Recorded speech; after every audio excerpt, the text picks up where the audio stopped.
Computer शुरू करना। आइए अब सीखते हैं कंप्यूटर शुरू करना। डेस्कटॉप या लैपटॉप को ऑन बटन दबाकर शुरू किया जा सकता है। आमतौर पर डेस्कटॉप या लैपटॉप में अगले हिस्से पर एक पावर का बटन होता है। अपने कंप्यूटर को शुरू करने के लिए इन चरणों का पालन करें। चरण 1, कंप्यूटर पर ऑन बटन ढूंढें। चरण 2, बटन को दबाएं या पुश करें। कुछ कंप्यूटर्स पर कंप्यूटर की ऑन स्थिति में बटन रोशन होता है। लैपटॉप पर सामने वाले हिस्से पर अक्सर एक लाइट होती है। अगर डेस्कटॉप मॉनिटर से जुड़ा होता है तो सुनिश्चित करें कि मॉनिटर चालू है। अधिकांश कंप्यूटर मॉनिटर्स पर स्क्रीन के निचले कोने पर एक ऑन ऑफ बटन होता है। मॉनिटर चालू होने पर बटन अक्सर हरे रंग की रोशनी से रोशन होता है। चरण 3, अब आपको कंप्यूटर पर लॉगिन करना होगा। यदि आप अपने कंप्यूटर के एकमात्र उपयोगकर्ता या यूजर हैं, तो इसके शुरू होने पर सीधे डेस्कटॉप पर पहुंच सकते हैं। यदि आप किसी सार्वजनिक कंप्यूटर का उपयोग कर रहे हैं, उदाहरण के लिए एक पुस्तकालय या साइबर कैफे में, तो आपको लॉगिन करने के तरीके के बारे में निर्देश दिए जाएंगे। यदि आप अपने कंप्यूटर को अन्य लोगों के साथ साझा कर रहे हैं, तो प्रत्येक उपयोगकर्ता का एक अलग लॉगिन खाता बनाया जाएगा। जब आप कंप्यूटर शुरू करते हैं, तो स्क्रीन कुछ इस तरह से दिखाई देगी। जब आप अपने नाम के ऊपर स्थित आइकन पर क्लिक करेंगे, तो आपको एक पासवर्ड के लिए कहा जाएगा। स्टार्ट करने से पहले मुख्य उपयोगकर्ता या व्यवस्थापक को आपके लिए इसे सेट करना चाहिए। अपने पासवर्ड को टाइप करें और तीर पर क्लिक करें। कंप्यूटर सिस्टम के प्रमुख घटक। आइए अब हम जानते हैं कंप्यूटर सिस्टम के प्रमुख घटकों के बारे में। कंप्यूटर सिस्टम में कई घटक होते हैं जो कंप्यूटर पर कार्य करने में सहायक होते हैं। कंप्यूटर सिस्टम परिभाषा। कंप्यूटर एक इलेक्ट्रॉनिक डिवाइस है। कंप्यूटर ऐसे उपकरणों से बने होते हैं जो डेटा को इनपुट करते हैं, प्रोसेस करते हैं एवं संग्रहित करते हैं और इच्छित स्वरूप में परिणाम देते हैं। डेटा का मतलब रॉ फैक्ट्स एंड फिगर्स है। डेटा एक इनपुट डिवाइस के माध्यम से, जैसे कि कीबोर्ड से, कंप्यूटर में इनपुट किया जाता है और कंप्यूटर की मेमोरी में संग्रहित किया जाता है। इसके बाद यह दिए गए निर्देशों के सेट के अनुसार कार्य करता है। कंप्यूटर परिणाम को आउटपुट डिवाइस के माध्यम से, जैसे कि मॉनिटर, प्रदर्शित करता है। कंप्यूटर डेटा संसाधित करता है और सूचना का उत्पादन करता है। कंप्यूटर केवल विद्युत संकेतों जैसे कि ऑन और ऑफ को ही समझ सकते हैं, जहां ऑन का मतलब सर्किट ऑन है एवं ऑफ का मतलब सर्किट ऑफ है। आमतौर पर एक कंप्यूटर में processor, main and secondary memory, power supply और सहायक हार्डवेयर को एक धातु के केस में रखा जाता है। इनमें से अधिकांश घटक कंप्यूटर के मुख्य सर्किट बोर्ड से जुड़े होते हैं, जिन्हें मदरबोर्ड कहा जाता है। बिजली की आपूर्ति ज्यादातर घटकों के लिए बिजली आपूर्ति घटक करती है। सभी बाहरी उपकरण जैसे कि कीबोर्ड, मॉनिटर आदि केस के पीछे कनेक्टर्स के माध्यम से जुड़े होते हैं। कंप्यूटर सिस्टम के प्रमुख हार्डवेयर घटक हैं processor, input device, output device, main memory, secondary memory. Processor एक इलेक्ट्रॉनिक डिवाइस है जो सिलिकॉन वर्क का बना होता है एवं एक सिलिकॉन वर्क लाखों छोटे विद्युत भागों का बना होता है। एक प्रोसेसर में अरबों ट्रांजिस्टर हो सकते हैं। यह सिस्टम के भीतर मौलिक कंप्यूटिंग करता है और सीधे या परोक्ष रूप से अन्य सभी घटकों को नियंत्रित करता है। प्रोसेसर को कभी-कभी केंद्रीय प्रोसेसिंग यूनिट या सीपीयू भी कहा जाता है। एक कंप्यूटर में एक विशेष प्रकार का प्रोसेसर होता है, जैसे कि Pentium, Intel core i3, i5, i7, Xenon या स्पार्क प्रोसेसर। कंप्यूटर सिस्टम के प्रमुख घटक। आइए अब हम जानते हैं कंप्यूटर सिस्टम के प्रमुख घटकों के बारे में। कंप्यूटर सिस्टम में कई घटक होते हैं जो कंप्यूटर पर कार्य करने में सहायक होते हैं। सॉफ्टवेयर घटक। आइए अब हम जानते हैं सॉफ्टवेयर घटक के बारे में। कंप्यूटर सिस्टम के सॉफ्टवेयर घटक की कोई भौतिक उपस्थिति नहीं होती। वे डिजिटल मेमोरी में डिजिटल रूप से संग्रहित होते हैं। ये डेटा और कंप्यूटर प्रोग्राम हैं। कंप्यूटर प्रोग्राम प्रोसेसर के लिए निर्देश हैं, जबकि डेटा एक प्रोग्राम की जरूरत है।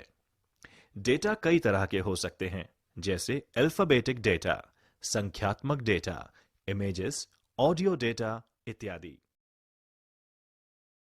हम एक एक करके एक कंप्यूटर सिस्टम के सभी घटकों के बारे में जानेंगे। इनपुट डिवाइस के साथ शुरुआत करते हैं। सबसे अधिक इस्तेमाल किए जाने वाले इनपुट डिवाइस हैं कीबोर्ड, पॉइंटिंग उपकरण, स्कैनर और ऑडियो उपकरण जैसे माइक्रोफोन। इससे पहले कि हम इसके बारे में जानना शुरू करें, आइए रमेश और सुरेश के बीच की ये बातचीत सुन लें। हेलो रमेश। हाय सुरेश। तुम कहीं खोए हुए लग रहे हो, क्या हुआ? हाँ सुरेश, मैं इनपुट और आउटपुट डिवाइस में थोड़ा कंफ्यूज हूँ, तुम मेरी कुछ मदद करो ना। ठीक है रमेश, रुको, मैं एक उदाहरण के माध्यम से तुम्हें समझाता हूं। मानव शरीर का उदाहरण लें तो सूचना आंख, कान, नाक, जीभ और त्वचा के माध्यम से मस्तिष्क में प्रवेश करती है। इसी प्रकार एक कंप्यूटर में इनपुट डिवाइस जैसे कीबोर्ड, माउस आदि के माध्यम से जानकारी प्रवेश करती है। तो मान लो अगर मैं टीवी देख रहा हूँ तो उस केस में रिमोट कंट्रोल और उसके बटन इनपुट डिवाइस होने चाहिए। बिल्कुल सही कहा। इसके अलावा मॉनिटर और स्पीकर आउटपुट डिवाइस हैं, जिसके माध्यम से हम एक कंप्यूटर या टीवी से जानकारी प्राप्त कर सकते हैं। प्रिंटर भी एक आउटपुट डिवाइस है, क्योंकि ये आपको प्रिंट आउटपुट देता है। एक सेकंड रुको, तो इंसान के मस्तिष्क के बारे में क्या कहोगे? ये इनपुट डिवाइस है या आउटपुट डिवाइस? इनमें से कोई भी नहीं है। हमारा मस्तिष्क सिर्फ एक सीपीयू की तरह है, जो इनपुट और आउटपुट डिवाइस को जोड़ता है। कल्पना करो, अगर तुम सीपीयू से कीबोर्ड या प्रिंटर अलग कर दो, तो क्या कीबोर्ड से कंप्यूटर को इनपुट दे सकोगे? क्या तब भी तुम्हें कंप्यूटर से प्रिंट आउट मिलेगा? नहीं, मुझे नहीं लगता। बिल्कुल सही। सभी इनपुट और आउटपुट डिवाइस का सीपीयू से जुड़ा होना जरूरी है, जो उन्हें नियंत्रित करता है। इनपुट डिवाइस के द्वारा दी गई जानकारी को प्रोसेस करता है और आउटपुट डिवाइस को परिणाम भेजता है।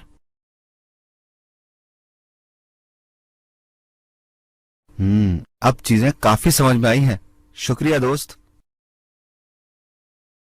आइए अब कीबोर्ड के बारे में जानते हैं। कीबोर्ड सबसे अधिक इस्तेमाल किए जाने वाला इनपुट डिवाइस है। ये एक टाइपराइटर जैसा उपकरण है, जो अक्षर, अंक और कमांड टाइप करने के लिए प्रयोग में लिया जाता है। इसमें स्विच की एक मैट्रिक्स यानी एक स्विच में कुंजी होती है। प्रत्येक दबाई गई कुंजी सीपीयू को एक डिजिटल कोड भेजती है, जो ये पता करता है कि कौन सी की दबाई गई है। कंप्यूटर डिजिटल कोड को डिकोड कर दबाई गई कुंजी का निर्धारण करते हैं। अब हम कीबोर्ड लेआउट के बारे में सीखते हैं। आप अलग अलग कीज के बारे में जानने के साथ साथ इसे अपने कंप्यूटर पर दबाकर प्रत्येक की के वास्तविक कार्य को समझ सकते हैं और देख सकते हैं कि वह की दबाने पर कंप्यूटर में क्या होता है। कीबोर्ड मूल रूप से एक पारंपरिक टाइपराइटर के साथ एक नंबर पैड और कुछ विशेष कीज का समूह होता है, जैसे एरो की, F1 से F12 तक फंक्शन कीज इत्यादि। Navigation keys. नेविगेशन कीज जो कि कीबोर्ड पर स्थित होती हैं, ये कर्सर को आसपास स्क्रीन पर स्थानांतरित करने के लिए प्रयोग की जाती हैं। इनमें 4 arrow keys, page up, page down, home और एंड शामिल हैं। इसके अलावा फंक्शन कीज भी होती हैं, जो एप्लीकेशन के अनुसार विभिन्न कार्यों के लिए शॉर्टकट होती हैं। F1 की सामान्यतः हेल्प के लिए एक स्टैंडर्ड शॉर्टकट है जो सभी एप्लीकेशंस में लगभग यही कार्य करता है। कीबोर्ड में सामान्यतः 12 फंक्शन कीज होती हैं। विंडोज की विंडोज ऑपरेटिंग सिस्टम का उपयोग करने वाले कंप्यूटर के कीबोर्ड पर एक कुंजी होती है। इस की पर विंडोज लोगो प्रदर्शित होता है। इस की को कंट्रोल और ऑल्ट के बीच रखा गया है और इस पर क्लिक करने पर विंडोज में स्टार्ट मेन्यू प्रदर्शित हो जाता है। कंट्रोल ऑल्ट की को कॉम्बिनेशन की भी कहा जाता है क्योंकि इन्हें अन्य कीज के साथ दबाने पर कुछ निश्चित कार्य किए जा सकते हैं। टॉगल की वह की जो दो अलग अलग इनपुट मोड के बीच इनपुट को टॉगल करता है उसे टॉगल की कहा जाता है। ये एक लाइट स्विच के समान है जिससे लाइट को ऑन या ऑफ किया जाता है। सबसे सामान्य टॉगल की में caps lock, num lock, scroll lock और इंसर्ट की सम्मिलित हैं। कैप्स और लोअर केस यानी छोटे अक्षर और अपर केस यानी कैपिटल अक्षर के बीच शब्दों को टॉगल करता है। नम लॉक इनपुट को लेटर और नंबर में टॉगल करता है। अब कीबोर्ड पर उपस्थित कुछ स्पेशल कीज पर एक नजर डालते हैं। विंडोज की से विंडोज में स्टार्ट मेन्यू प्रारंभ होता है। अन्य विशेष कुंजी में इनपुट डिवाइस की एक अन्य श्रेणी है पॉइंटिंग डिवाइस, जो एक इनपुट इंटरफेस है जिसकी मदद से एक उपयोगकर्ता कंप्यूटर में डेटा दर्ज कर सकता है। ग्राफिकल यूजर इंटरफेस यानी GUI माउस या अन्य उपकरण को डेस्कटॉप की सतह पर घुमाकर वे माउस के स्विच एक्टिवेट कर उपयोगकर्ता यानी यूजर को कंप्यूटर को नियंत्रित करने और डेटा उपलब्ध कराने में मदद करता है। पॉइंटिंग डिवाइस के हलचल के संकेत स्क्रीन पर माउस की हलचल या अन्य दृश्य सूचक से मिलता है। पॉइंटिंग डिवाइस के सामान्य कार्यों में पॉइंट क्लिक वे ड्रैग ड्रॉप आते हैं। कुछ प्रचलित पॉइंटिंग डिवाइस हैं mouse, track ball, touch pad, track point, graphics tablet, joystick और टच स्क्रीन। पॉइंटिंग डिवाइस एक USB पोर्ट के माध्यम से कंप्यूटर से जुड़े होते हैं। माउस सबसे लोकप्रिय पॉइंटिंग डिवाइस है। पहले माउस में एक बॉल होती थी जो कि माउस के निचले भाग की सतह पर रोल होती थी। जैसे ही हम माउस को हिलाते हैं उसमें मौजूद आंतरिक रोलर्स बॉल के मूवमेंट को सेंस करके माउस कॉर्ड यानी माउस केबल के माध्यम से कंप्यूटर को सूचना भेजते हैं। आजकल ऑप्टिकल माउस का प्रचलन है जिसमें रोलिंग बॉल का उपयोग नहीं किया जाता है, बल्कि इसके स्थान पर एक लाइट और छोटे सेंसर का उपयोग किया जाता है जो मेज की सतह के एक छोटे से भाग से माउस को मूवमेंट का पता लगाने के लिए इस्तेमाल होता है। यह तार रहित या वायरलेस माउस रेडियो तरंगों के माध्यम से कंप्यूटर के साथ संचार बनाए रखता है। माउस को एक हाथ से संचालित इलेक्ट्रॉनिक डिवाइस भी कहा जा सकता है जो कि आपके कंप्यूटर स्क्रीन पर कर्सर को नियंत्रित करता है जब आप इसे चारों ओर एक माउस पैड पर घुमाते हैं। माउस में स्क्रॉल व्हील्स भी होते हैं जो कि GUI के साथ काम करने में सहायक सिद्ध हो सकते हैं। पारंपरिक PC माउस में 2 बटन होते हैं जबकि मैकिंटॉश माउस में एक ही बटन होता है। टचपैड छोटे, फ्लैट, आयताकार पॉइंटिंग डिवाइस होते हैं जो दबाव और गति के प्रति संवेदनशील होते हैं। आजकल अधिकांश लैपटॉप कंप्यूटर्स में एक टचपैड पॉइंटिंग डिवाइस होती है। यूजर टचपैड की सतह पर उंगली को फिराकर या फिसलाकर स्क्रीन पर कर्सर को एक जगह से दूसरी जगह मूव करते हैं। Left and right click button pad के नीचे स्थित होते हैं। टचपैड इस्तेमाल करने के लिए माउस की अपेक्षा बहुत कम जगह की जरूरत पड़ती है और इनमें कोई मूविंग भाग भी नहीं होता।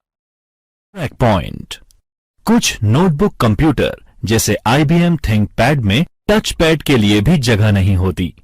ऐसे में अंदर अक्सर एक ट्रैक पॉइंट होता है जो कि कीबोर्ड की कीज के बीच समाहित एक छोटी रबर प्रोजेक्शन होती है। ट्रैक पॉइंट एक छोटे जॉयस्टिक की तरह कार्य करता है जिसे कर्सर की स्थिति को नियंत्रित करने के लिए इस्तेमाल किया जाता है। ट्रैक बॉल भी एक स्थिर पॉइंटिंग डिवाइस की तरह ही होता है जिसमें बॉल टॉप पर या साइड में स्थित होती है। हम ट्रैक बॉल को रोल करने के लिए उंगलियों का प्रयोग करते हैं और आंतरिक रोलर्स इस मूवमेंट को सेंस करके निर्देशों को कंप्यूटर तक पहुंचाते हैं। ट्रैक बॉल डेस्क पर स्थिर बनी रहती है और इसकी वजह से हमें ट्रैक बॉल का उपयोग करने के लिए बहुत ज्यादा जगह की जरूरत भी नहीं होती। आजकल ऐसे ऑप्टिकल ट्रैक बॉल उपलब्ध हैं जिनमें रोलर्स की जरूरत नहीं होती है और व्हील्स के गंदे होने की भी कोई समस्या नहीं होती।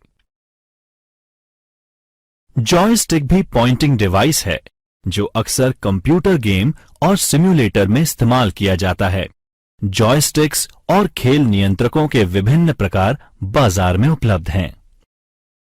Graphics tablet, digitizer, digital drawing tablet, pen tablet, digital art board एक कंप्यूटर इनपुट डिवाइस हैं जो कि एक विशेष कलम की तरह दिखने वाले स्टाइल्स के साथ हाथ से चित्र, एनिमेशन और ग्राफिक्स बनाने के लिए एक उपयोगकर्ता को सक्षम बनाता है। यह एक व्यक्ति द्वारा पेंसिल और कागज के साथ चित्र बनाने के समान है। इन टैबलेट्स को डेटा या हस्तलिखित हस्ताक्षर कैप्चर करने के लिए भी इस्तेमाल किया जा सकता है। यह एक कागज के टुकड़े से चित्र का पता लगाने के लिए भी इस्तेमाल किया जा सकता है। स्कैनर मुद्रित पृष्ठ या प्रिंटेड पेज ग्राफिक का डिजिटलीकरण करता है। उसको छोटे छोटे पिक्सेल्स वाली इमेज अलग अलग ब्राइटनेस एवं कलर के साथ में परिवर्तित करके कंप्यूटर को संचारित यानी ट्रांसमिट करता है। स्कैनर के 3 मुख्य प्रकार होते हैं: flat bed scanner, sheet fed scanner और हैंडहेल्ड स्कैनर। छात्रों, अब इन स्कैनर्स के मुख्य फीचर्स को समझते हैं। फ्लैट बेड एक स्कैनर या फोटोकॉपी मशीन का एक प्रकार है जो दस्तावेज या अन्य वस्तुओं को स्कैन करने के लिए एक फ्लैट कांच की सतह का उपयोग करता है। अधिकांश फ्लैट बेड स्कैनर में एक एडजस्टेबल ढक्कन होता है जो कि मैगजीन, किताबें और अन्य मोटी वस्तुओं को स्कैन करने के लिए उठाया जा सकता है। शीट फेड स्कैनर, जिसे एक ऑटोमेटिक दस्तावेज स्कैनर या एडीएफ स्कैनर के रूप में भी जाना जाता है, एक डिजिटल इमेजिंग सिस्टम है जिसे विशेष रूप से पेपर के अलग अलग शीट को स्कैन करने के लिए बनाया गया है। इसका व्यापक रूप से व्यवसायों द्वारा कार्यालय दस्तावेजों को स्कैन करने के लिए उपयोग होता है और कभी-कभी पुस्तकों को स्कैन करने के लिए अभिलेखागार और पुस्तकालयों द्वारा प्रयोग किया जाता है। शीट फेड स्कैनर्स की उनके द्वारा हैंडल किए जाने वाले कागज के वजन और आकार, ड्यूटी साइकिल रेटिंग, गति प्रति मिनट पृष्ठों की और ड्यूप्लेक्स क्षमता के संदर्भ में तुलना की जा सकती है। हैंड हेल्ड स्कैनर वह है जिसे हाथ से स्कैन की जाने वाली वस्तु के ऊपर से घुमाया जा सकता है। हैंड हेल्ड स्कैनर समकक्ष डेस्कटॉप स्कैनर की तुलना में छोटे और कम महंगे होते हैं, लेकिन आंशिक रूप से उपयोगकर्ता की निपुणता पर निर्भर करते हैं जो स्कैनर को कागज के ऊपर से घुमाते हैं। इन स्कैनर में ट्रे भी उपलब्ध होते हैं जो कि स्कैनर को एक सीधी रेखा में चलने में मदद करते हैं। बारकोड अलग अलग मोटाई वाली लाइनों का एक सेट होता है जो एक नंबर दर्शाते हैं। बारकोड रीडर बारकोड से डेटा इनपुट के लिए उपयोग किया जाता है। दुकानों में अधिकांश उत्पादों पर बारकोड होती है। आप किसी भी स्थानीय डिपार्टमेंटल स्टोर पर जाकर इसका साक्षात उदाहरण देख सकते हैं। बारकोड रीडर बारकोड की लाइनों पर प्रकाश की बीम डालता है और कितनी प्रकाश की मात्रा वापस रिफ्लेक्ट होती है उसके आधार पर बारकोड का नंबर पढ़ता है। ऑप्टिकल रिकग्निशन डिवाइस अक्षर, अंक और कोड को पढ़ने के लिए प्रकाश स्रोत का उपयोग करता है और फिर उन्हें डिजिटल डेटा में बदल देता है। OCR, OMR और barcode reader optical recognition device के प्रकार हैं। OCR स्कैनर आपने अक्सर दुकानों या रिटेल स्टोर्स में देखा होगा जिसमें स्कैनर प्रोडक्ट के अक्षर पढ़ लेता है। इसी तरह OMR स्कैनर मार्क्स को पढ़ता है। इसे प्राय परीक्षाओं की स्कोरिंग में इस्तेमाल किया जाता है जैसे सेट, GRE, कैट इत्यादि। MICR magnetic ink character reader वह तकनीक है जिसमें मशीन मुद्रित संख्यात्मक डेटा को पहचानने के लिए चुंबकीय स्याही का इस्तेमाल करती है। MICR रीडर कैरेक्टर का पता लगाकर उन्हें डिजिटल डेटा में परिवर्तित करते हैं। हालांकि ऑप्टिकल तरीकों OCR पुरानी MICR टेक्नोलॉजी की तरह जटिल है, पर चुंबकीय स्याही का अभी भी प्रयोग किया जाता है। ये धोखाधड़ी को रोकने का कार्य करता है, क्योंकि एक फोटोकॉपी चेक को चुंबकीय स्याही के साथ प्रिंट नहीं किया जाएगा। Optical mark reader. आइए अब जानते हैं ऑप्टिकल मार्क रीडर के बारे में। ये एक विशेष स्कैनर है जो पेंसिल या पेन द्वारा किए गए निशान के एक पूर्व निर्धारित प्रकार की पहचान करने के लिए उपयोग होता है। सबसे आम उदाहरण परीक्षाओं में प्रयोग किए जाने वाली उत्तर पुस्तिका OMR उत्तर पुस्तिका को स्कैन कर आउटपुट के रूप में परिणाम का उत्पादन करने के लिए प्रयोग किया जाता है। OMR सर्वेक्षण, चुनाव और परीक्षणों में भी प्रयोग किया जाता है। Optical character recognition. आइए अब जानते हैं ऑप्टिकल कैरेक्टर रिकग्निशन के बारे में।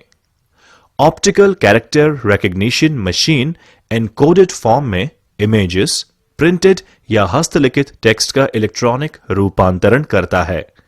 यह व्यापक रूप से स्वचालित डेटा एंट्री के लिए इस्तेमाल किया जाता है, जैसे OCR यूज करके printed paper data records, passport दस्तावेजों, बैंक चालान, बैंक स्टेटमेंट्स, कंप्यूटरीकृत रसीदें, बिजनेस कार्ड, मेल आदि के डेटा को स्कैन करके डिजिटल फॉर्म में परिवर्तित कर सकते हैं।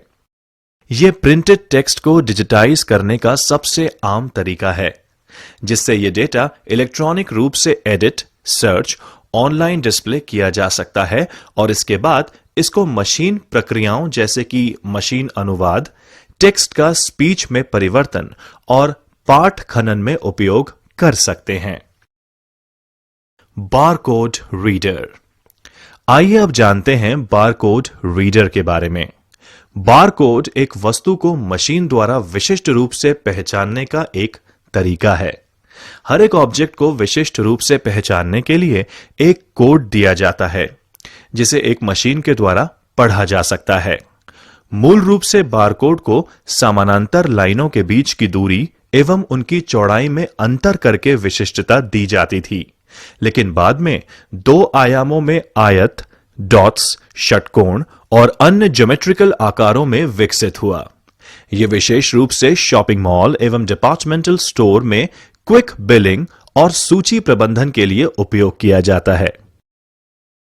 एक विशेष हैंडहेल्ड डिवाइस यानी कि बारकोड रीडर, जो कि एक कंप्यूटर या टर्मिनल से जुड़ा होता है, को बारकोड पढ़ने और आइटम की पहचान करने के लिए इस्तेमाल किया जाता है। कैश मेमोरी मुख्य मेमोरी से तेज होती है। यह मुख्य मेमोरी की तुलना में कम समय का उपयोग करती है। यह अस्थायी उपयोग के लिए डेटा स्टोर करती है। यह ऐसे प्रोग्राम को संग्रहित करती है जो छोटी अवधि के लिए संग्रहित किया जा सकता है। कैश मेमोरी की कुछ सीमाएं भी हैं। कैश मेमोरी की सीमित क्षमता होती है। यह बहुत महंगी होती है।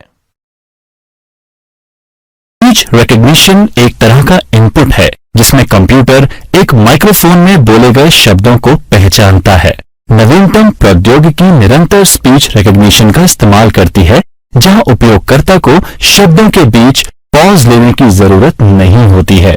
वेबकैम एक वीडियो कैमरा होता है जो रियल टाइम में कंप्यूटर से कंप्यूटर नेटवर्क तक इमेज या चित्रों को फीड करता है या स्ट्रीमिंग करता है। जब कंप्यूटर से वीडियो स्ट्रीम कैप्चर की जाती है, उसे कंप्यूटर पर सेव करके देखा जा सकता है, दूसरे सिस्टम या नेटवर्क पर भेजा जा सकता है, जैसे इंटरनेट या ईमेल के साथ अटैचमेंट के रूप में। एक दूरस्थ स्थान के लिए भेजा गया वीडियो स्ट्रीम उस कंप्यूटर पर सेव किया जा सकता है, डाउनलोड करके देखा जा सकता है या कहीं और भी भेजा जा सकता है। एक आईपी कैमरा जो ईथरनेट या वाईफाई का उपयोग करके कंप्यूटर से जुड़ता है, के विपरीत एक वेबकैम आमतौर पर एक यूएसबी या इसी तरह के किसी अन्य केबल द्वारा कंप्यूटर से जोड़ा जाता है या लैपटॉप अथवा कंप्यूटर हार्डवेयर में इनबिल्ट आता है।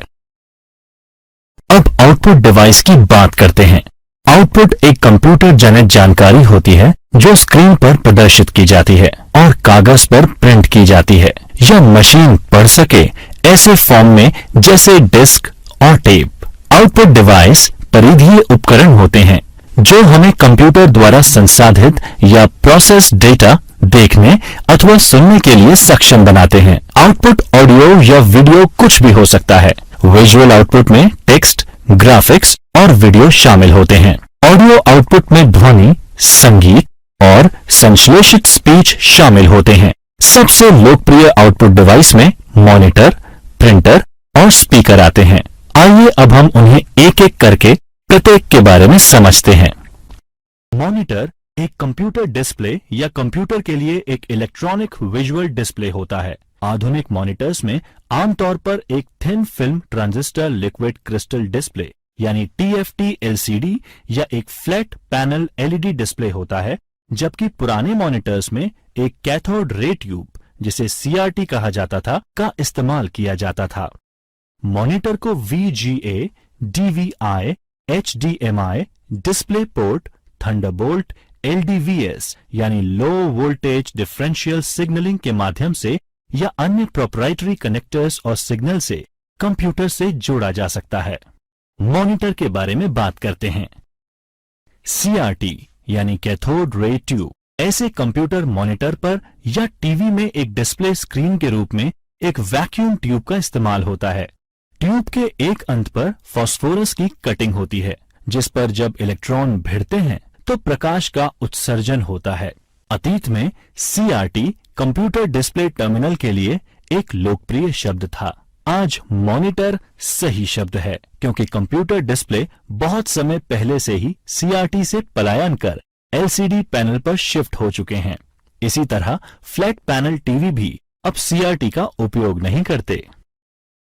एक फ्लैट पैनल मॉनिटर आमतौर पर कंप्यूटर, टैबलेट, स्मार्टफोन या टीवी से आउटपुट को दिखाने के लिए एक LCD यानी लिक्विड क्रिस्टल डिस्प्ले स्क्रीन का उपयोग करता है। सबसे पहले वाले फ्लैट पैनल 1980 के मध्य में लैपटॉप में इस्तेमाल किए गए थे और आज LCD कंप्यूटर डिस्प्ले के लिए एक मानक यानी स्टैंडर्ड है। टीवी देखने के लिए LCD, LED, OLED तकनीक प्रतिस्पर्धा कर रहे हैं और अब प्लाज्मा टीवी नहीं बनाए जाते। LCD और LED सबसे व्यापक रूप से इस्तेमाल किए जाते हैं और OLED नवीनतम तकनीक है। LED यानी लाइट एमिटिंग डायोड और प्लाज्मा डिस्प्ले भी फ्लैट पैनल टेक्नोलॉजी में आते हैं, लेकिन LCD कंप्यूटर में इस्तेमाल के लिए सबसे लोकप्रिय है, विशेष रूप से लैपटॉप में इस्तेमाल के लिए। Flat panel display CRT monitor की तुलना में बहुत छोटा और हल्का होता है। नवीनतम LCD स्क्रीन पारदर्शी थिन फिल्म ट्रांजिस्टर यानी TFT का इस्तेमाल करता है, जो प्रत्येक पिक्सेल को नियंत्रित करता है, जिससे तस्वीर की गुणवत्ता और देखने के एंगल में बहुत सुधार हो रहा है। LED monitor light emitting diode का इस्तेमाल करता है, जो कि मॉनिटर में एक प्रदर्शन बूस्टर के रूप में कार्य करता है। असल में LED मॉनिटर एक LCD मॉनिटर ही होता है, जिसमें LED बैकलाइट का इस्तेमाल कर LCD पैनल को रोशनी प्रदान की जाती है। रेजोल्यूशन एक डिस्प्ले स्क्रीन पर हॉरिजॉन्टल और वर्टिकल पिक्सल की संख्या होती है।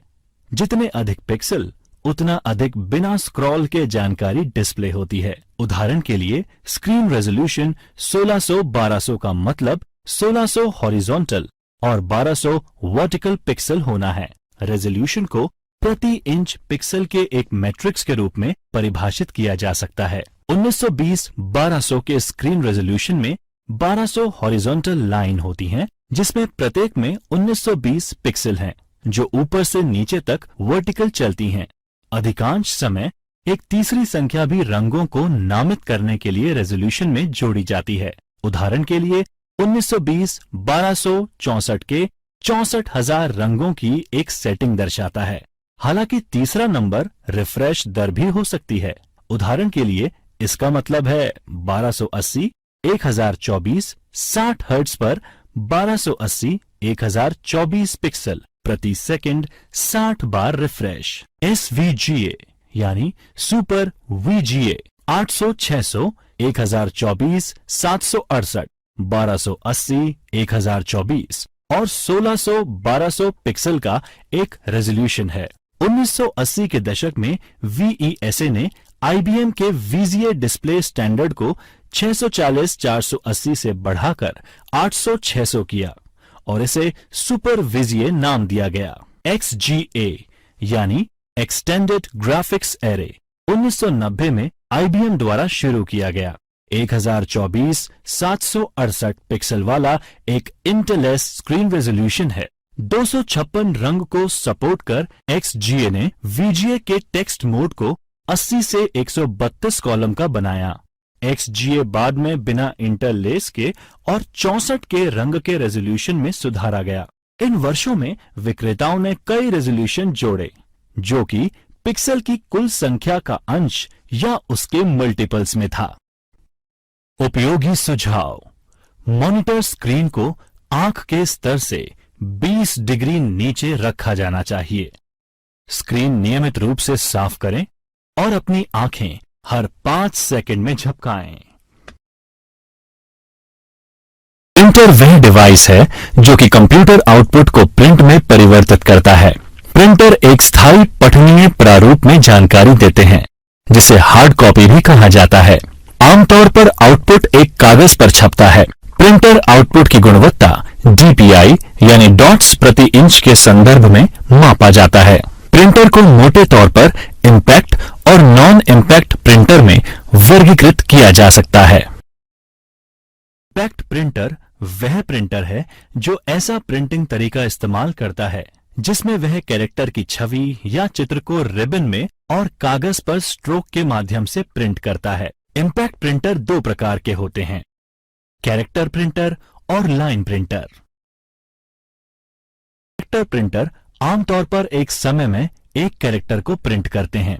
डॉट मैट्रिक्स प्रिंटर में प्रिंट हेड में छोटे इलेक्ट्रोमैग्नेटिक सक्रिय पिन होते हैं और एक स्याही वाला रिबन होता है जो इंपैक्ट से छवियों को प्रिंट करता है।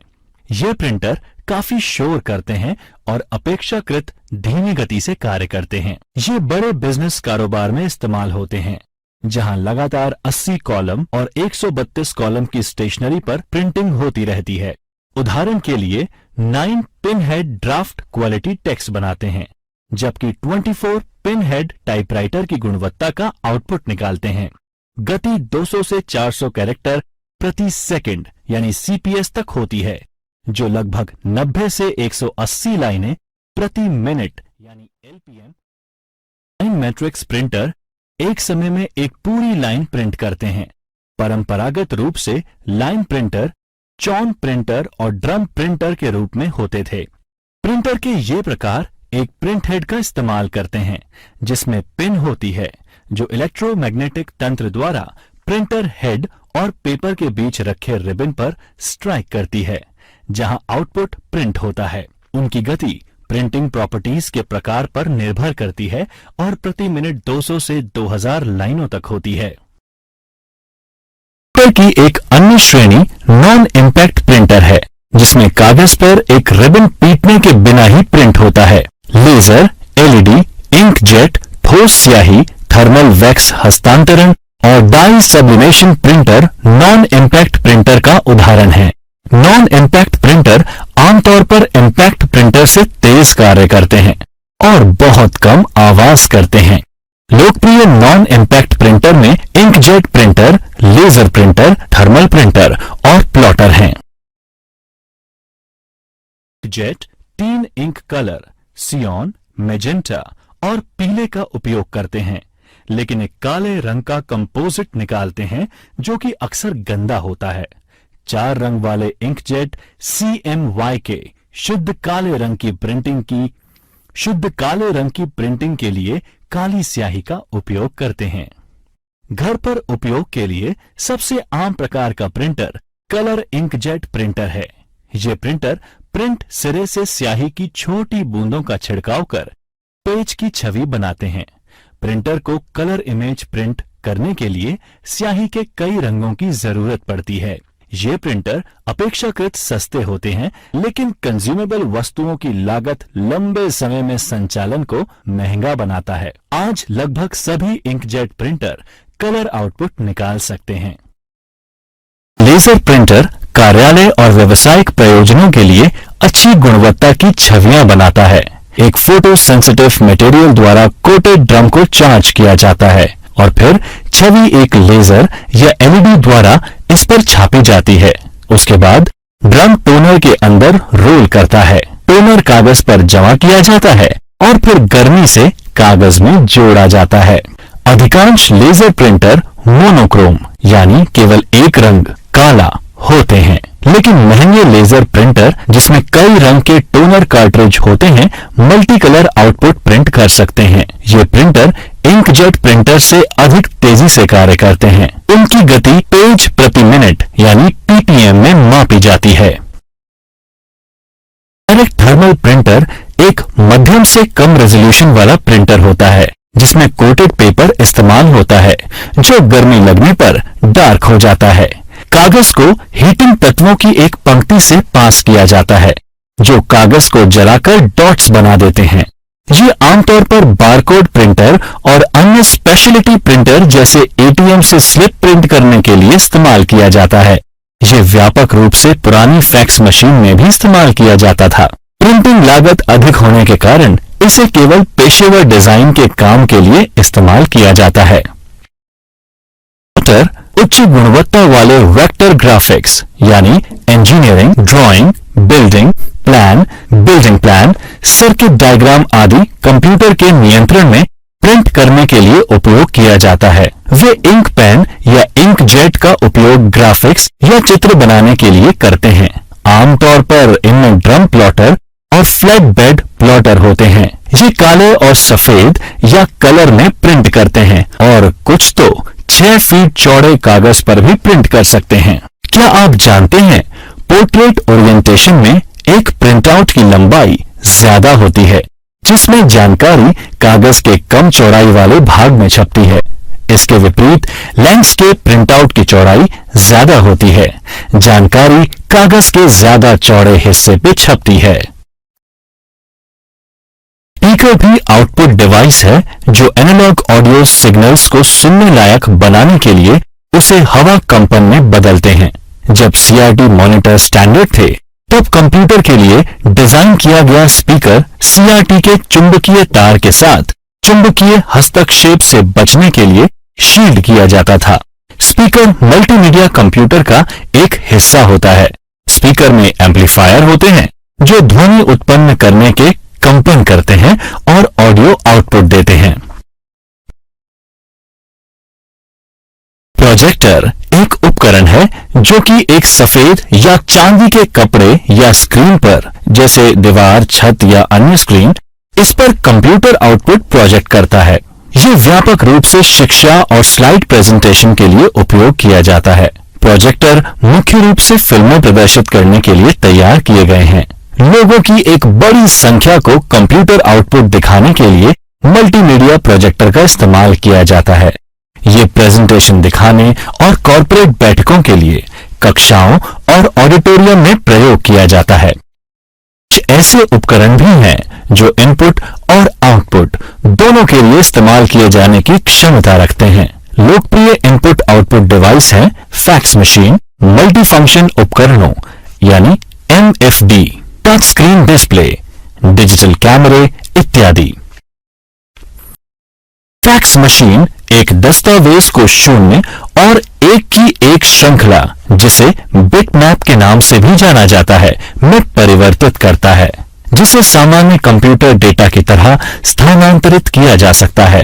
रिसीवर साइट पर एक फैक्स मशीन भेजे गए डेटा को प्राप्त करता है, शून्य और एक की श्रृंखला को पुनः डॉट्स में तब्दील करता है और तस्वीर बनाता है। इस प्रकार ये दोनों इनपुट और आउटपुट डिवाइस के रूप में कार्य करते हैं। मल्टीफंक्शन डिवाइस बहुत सारे कार्य करने की क्षमता रखते हैं जो कि उसके बिना अलग अलग परिधीय उपकरणों के द्वारा करने पड़ते हैं। एक मल्टीफंक्शन डिवाइस में एक प्रिंटर, एक स्कैनर और एक फोटोकॉपी में से एक न्यूनतम 2 परिधीय उपकरण होते हैं। इस तरह के डिवाइस का उदाहरण एक मल्टीफंक्शन प्रिंटर है। मोडेम एक उपकरण है जो टेलीफोन लाइन पर प्राप्त एनालॉग संकेतों को डिजिटल संकेत में बदलता है, जो कि एक कंप्यूटर के लिए इनपुट के रूप में इस्तेमाल किया जा सकता है। इसी तरह ये एक कंप्यूटर से प्राप्त जानकारी को बदलकर टेलीफोन लाइनों पर पहुंचाता है। आप मॉडेम के बारे में अधिक इंटरनेट सीखते टाइम जानेंगे। एक कंप्यूटर मेमोरी एक मानव मस्तिष्क की तरह ही होती है।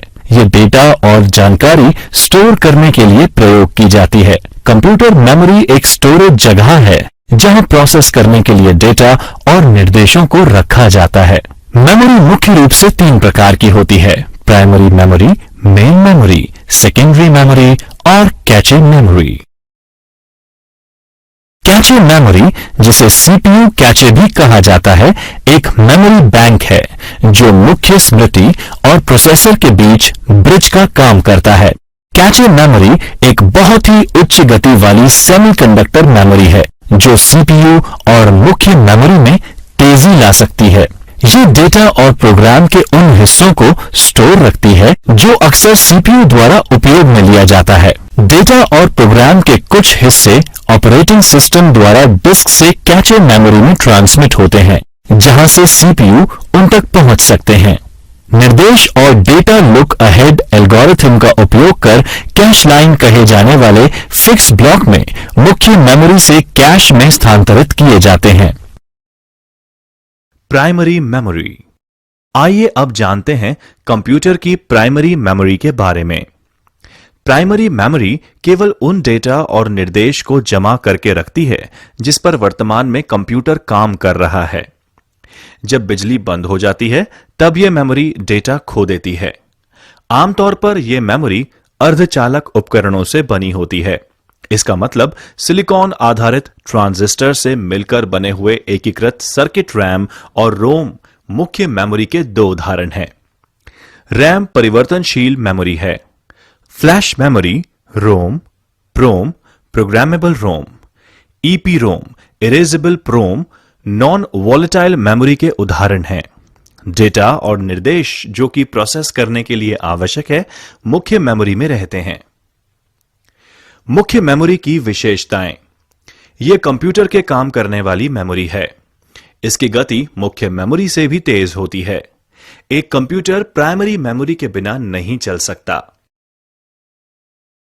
रैम यानी रैंडम एक्सेस मेमोरी किसी भी कंप्यूटर, स्मार्टफोन या टैबलेट की मुख्य मेमोरी है।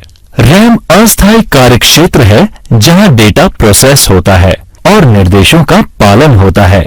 रैम को एक सिंगल बाइट पढ़ने और राइट करने की क्षमता ही रैंडम एक्सेस बनाती है। ये बाइट एड्रेसेबिलिटी स्टोरेज डिवाइस के अनुसार भिन्न हो जाती है। जैसे हार्ड डिस्क और फ्लैश मेमोरी चिप है जो उन सेक्टर्स को भी पढ़ और राइट कर सकते हैं जिसमें मल्टीपल बाइट होते हैं। इसके अलावा रैम को सॉफ्टवेयर के लिए एक अस्थायी जगह के रूप में प्रयोग किया जाता है, जबकि स्टोरेज स्थायी होता है जब तक उपयोगकर्ता द्वारा डिलीट नहीं किया जाता। रैम के प्रकार हैं डायनेमिक रैम यानी DRAM और स्टैटिक रैम यानी SRAM।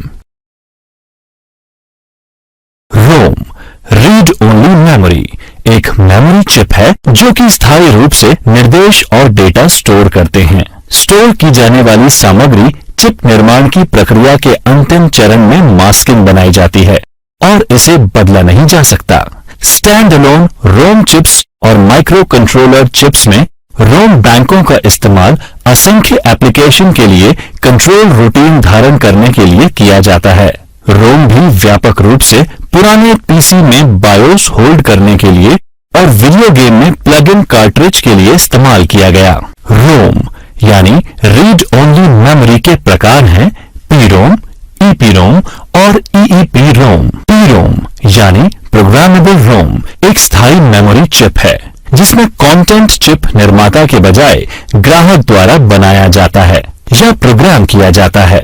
ये रोम चिप से अलग है जो निर्माण के समय में बनाई जाती है। पीरोम स्टोरेज के लिए इस्तेमाल होते हैं जब उनके कंटेंट को बदलने की आवश्यकता नहीं होती, लेकिन कई अनुप्रयोगों में ईपीरोम और ईईपीरोम के लिए रास्ता दे दिया गया है जिन्हें पुनः प्रोग्राम किया जा सकता है। EEPROM यानी इरेजेबल प्रोग्रामेबल रोम एक रीराइटेबल मेमोरी चिप है जो कि बिना पावर या बिजली अपना कंटेंट स्टोर कर सकती है।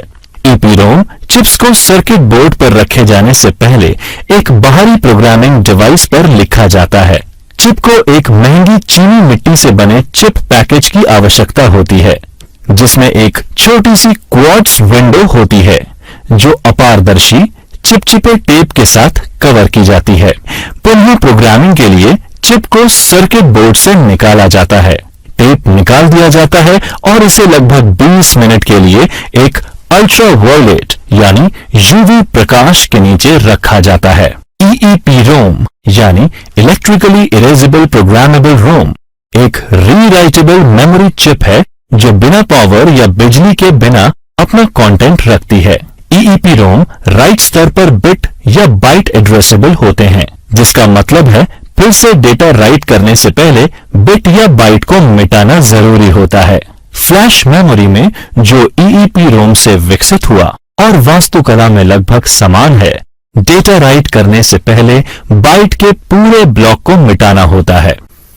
इसके अलावा EEPROM आमतौर पर निर्देश और डेटा की छोटी मात्रा को स्टोर करने के लिए इस्तेमाल होते हैं, जबकि फ्लैश मेमोरी मॉड्यूल गीगाबाइट में डेटा स्टोर कर सकते हैं। इसीलिए डिजिटल कैमरे के स्टोरेज और हार्ड डिस्क रिप्लेसमेंट में इस्तेमाल किए जाते हैं। मेमोरी एक मेमोरी चिप है जो कि स्थायी रूप से निर्देश और डेटा स्टोर करते हैं। स्टोर की जाने वाली सामग्री चिप निर्माण की प्रक्रिया के अंतिम चरण में मास्किंग बनाई जाती है और इसे बदला नहीं जा सकता। स्टैंड अलोन रोम चिप्स और माइक्रो कंट्रोलर चिप्स में रोम बैंकों का इस्तेमाल असंख्य एप्लीकेशन के लिए कंट्रोल रूटीन धारण करने के लिए किया जाता है। रोम भी व्यापक रूप से पुराने पीसी में बायोस होल्ड करने के लिए और वीडियो गेम में प्लग इन कार्ट्रिज के लिए इस्तेमाल किया गया। रोम यानी रीड ओनली मेमोरी के प्रकार हैं PROM, EEPROM और EEPROM। PROM यानी प्रोग्रामेबल रोम एक स्थायी मेमोरी चिप है जिसमें कंटेंट चिप निर्माता के बजाय ग्राहक द्वारा बनाया जाता है या प्रोग्राम किया जाता है। ये रोम चिप से अलग है जो निर्माण के समय में बनाई जाती है। PROM स्टोरेज के लिए इस्तेमाल होते हैं जब उनके कंटेंट को बदलने की आवश्यकता नहीं होती, लेकिन कई अनुप्रयोगों में EEPROM और EEPROM के लिए रास्ता दे दिया गया है जिन्हें पुनः प्रोग्राम किया जा सकता है। EEPROM यानी इरेजेबल प्रोग्रामेबल रोम एक रीराइटेबल मेमोरी चिप है जो कि बिना पावर या बिजली अपना कंटेंट स्टोर कर सकती है। EEPROM चिप्स को सर्किट बोर्ड पर रखे जाने से पहले एक बाहरी प्रोग्रामिंग डिवाइस पर लिखा जाता है। चिप को एक महंगी चीनी मिट्टी से बने चिप पैकेज की आवश्यकता होती है, जिसमें एक छोटी सी क्वार्ट्ज विंडो होती है जो अपारदर्शी चिपचिपे टेप के साथ कवर की जाती है। पुनः प्रोग्रामिंग के लिए चिप को सर्किट बोर्ड से निकाला जाता है, टेप निकाल दिया जाता है और इसे लगभग 20 मिनट के लिए एक अल्ट्रावायलेट यानी यूवी प्रकाश के नीचे रखा जाता है। EEPROM यानी इलेक्ट्रिकली इरेजेबल प्रोग्रामेबल रोम एक रीराइटेबल मेमोरी चिप है जो बिना पावर या बिजली के बिना अपना कंटेंट रखती है। EEPROM राइट स्तर पर बिट या बाइट एड्रेसेबल होते हैं, जिसका मतलब है फिर से डेटा राइट करने से पहले बिट या बाइट को मिटाना जरूरी होता है।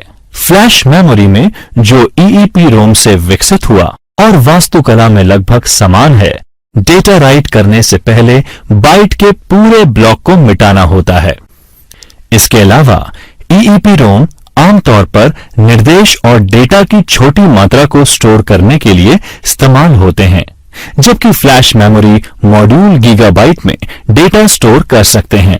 इसीलिए डिजिटल कैमरे के स्टोरेज और हार्ड डिस्क रिप्लेसमेंट में इस्तेमाल किए जाते हैं। स्टोरेज माध्यमों के विभिन्न प्रकार होते हैं।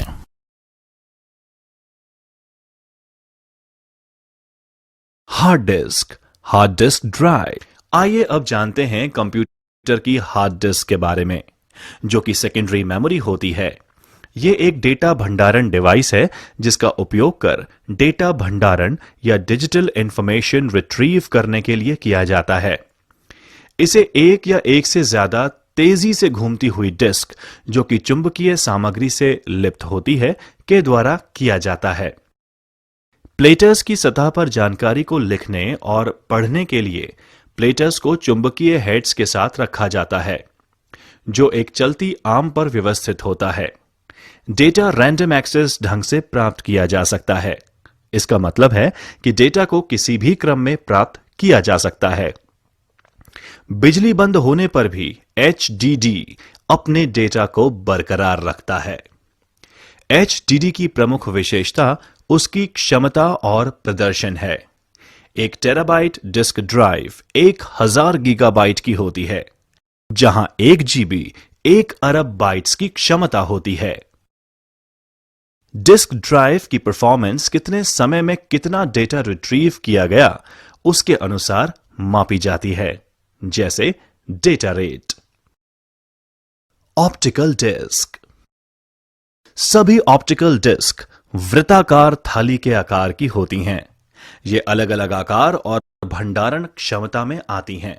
सबसे लोकप्रिय ऑप्टिकल डिस्क है WORM वॉर्म यानी CDR, CDR-W, DVD और blu ray disc. Worm disc, CD recordable disc. Worm का मतलब राइट वंस रीड मैनी या कॉम्पैक्ट डिस्क रिकॉर्डेबल है। CD रिकॉर्डिंग ड्राइव के माध्यम से वॉर्म डिस्क या CDR डिस्क्स में हम एक बार ही डेटा को स्टोर कर सकते हैं। इन डिस्क में डेटा को पढ़ डिजिटल वर्सेटाइल डिस्क। ये एक ऑप्टिकल स्टोरेज डिवाइस है जो कि CD जैसा दिखाई देती है, लेकिन इनकी भंडारण क्षमता 4.7 GB से 8.5 GB तक होती है। DVD को एकल परत डिस्क या डबल परत डिस्क के रूप में वर्गीकृत किया जा सकता है। यह अधिकतर उच्च गुणवत्ता वाली फिल्मों और ऑडियो फाइल्स के भंडारण के लिए प्रयोग किया जाता है। Blue ray disc. यह भविष्य में मौजूदा DVD की जगह ले सकती है। यह डिस्क भी अतिरिक्त क्षमता, उच्च घनत्व डेटा स्टोर करने के साथ रिकॉर्डिंग के लिए लेजर बीम का उपयोग करती है। इसकी भंडारण क्षमता 50 GB से 500 GB है। Pen drive, flash memory. यह एक छोटा सा पोर्टेबल डिवाइस जो USB पोर्ट के माध्यम से एक कंप्यूटर से जुड़ सकता है। यहां तक कि जब यह कंप्यूटर से जुड़ा नहीं होता, तब भी डेटा को संग्रहित रख सकता है। यह आसानी से डिस्कनेक्ट हो जाता है और सुरक्षित रूप से कहीं पर भी ले जाया जा सकता है। Smart media card. यह इन दिनों डिजिटल कैमरे के इस्तेमाल में सबसे लोकप्रिय है और एक पोर्टेबल क्रेडिट कार्ड की तरह है। Secure digital card. यह दूसरी पीढ़ी मल्टीमीडिया कार्ड है। इसमें डेटा को लॉक और रक्षा करने की क्षमता है। इसके 2 संस्करण हैं। Mini SD card. यह स्मार्टफोन में डेटा भंडारण की आवश्यकता को पूरा करता है। Micro SD card. यह मिनी SD मेमोरी कार्ड से छोटा होता है तथा उसकी सभी विशेषताएं उसमें उपलब्ध होती हैं। विंडोज 10 में कंप्यूटर सिस्टम कॉन्फ़िगरेशन की जांच करना। आइए सीखते हैं विंडोज 10 में कंप्यूटर सिस्टम कॉन्फ़िगरेशन की जांच करना। विंडोज 10 में कंप्यूटर सिस्टम की जानकारी जैसे ऑपरेटिंग सिस्टम, प्रोसेसर विवरण, रैम और अन्य विशिष्टताओं को कई तरीकों से देखा जा सकता है। सिस्टम सूचना का उपयोग करना। आइए सीखते हैं सिस्टम सूचना का उपयोग करना।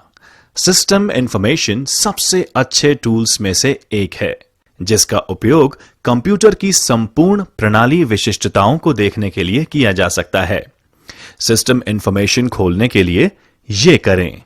स्टार्ट मेन्यू खोलें, MS Info 32 या सिस्टम इंफॉर्मेशन खोजें और एंटर दबाएं। सिस्टम की जानकारी पूरे सिस्टम विवरण के साथ एक रिपोर्ट के रूप में संग्रहित की जा सकती है।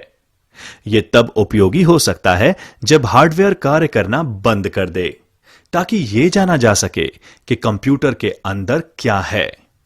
एक रिपोर्ट बनाने के लिए निम्नलिखित कार्य करें। सिस्टम इंफॉर्मेशन खोलें। वह जानकारी चुनें जिसे आप निर्यात करना चाहते हैं। उदाहरण के लिए, यदि सिस्टम समरी का चयन करते हैं तो सिस्टम की जानकारी के हर हिस्से को निर्यात कर सकते हैं।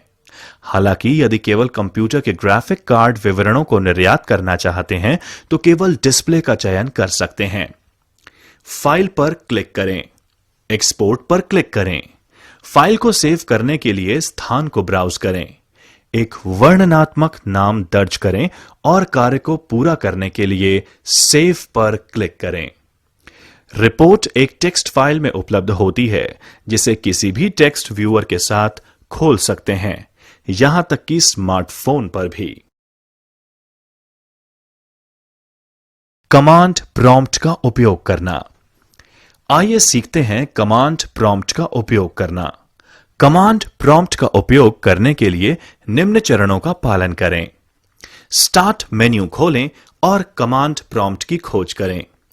कमांड प्रॉम्प्ट पर राइट क्लिक करें और एडमिनिस्ट्रेटर के रूप में रन चुनें। सिस्टम इन्फो कमांड टाइप करें और एंटर दबाएं। जब ऊपर दी गई कमांड रन होती है तो हार्डवेयर और ऑपरेटिंग सिस्टम के बारे में विस्तृत जानकारी मिलती है, जिसमें विंडोज और उसके अपडेट की जानकारी, मेमोरी और नेटवर्क अडेप्टर का विवरण और अन्य जानकारी शामिल होती है।